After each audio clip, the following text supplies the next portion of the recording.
தேவனில்லை என்று மதிகெட்டவன் தன் இருதயத்தில் சொல்லிக் கொள்ளுகிறான்.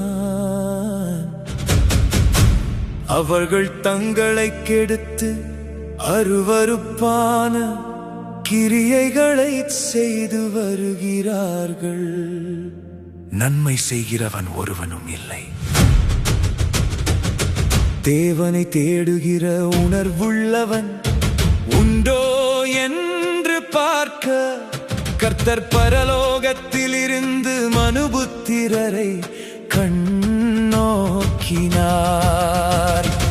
எல்லாரும் வழி விலகி ஏகமாய் கெட்டு போனார்கள். நன்மை செய்கிறவன் இல்லை, ஒருவனாகிலும் இல்லை. அக்கிரமக்காரரில் ஒருவனுக்கும் அறிவு இல்லையோ? அப்பத்தை பட்சிக்கிறது போல என் ஜனத்தை பட்சிக்கிறார்களே. அவர்கள் கர்த்தரை தொழுது கொள்ளுகிறதில்லை. அங்கே அவர்கள் மிகவும் பயந்தார்கள்.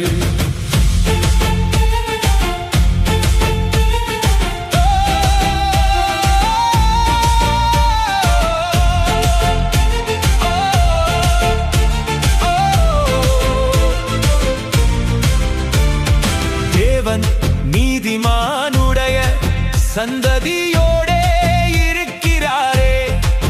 சிறுமைப்பட்டவனுக்கு கர்த்தர் அடைக்கலமாயிருக்கிறார் என்று சொல்லி நீங்கள் அவனுடைய ஆலோசனையை அலட்சியம் பண்ணினீர்கள். சீயோனில் இருந்து இஸ்ரவேலுக்கு இரட்சிப்பு வருவதாக கர்த்தர் தம்முடைய ஜனத்தின் சிறையிருப்பை திருப்பும் போது யாக்கோபுக்கு களிப்பும் இஸ்ரவேலுக்கு மகிழ்ச்சியும் உண்டா.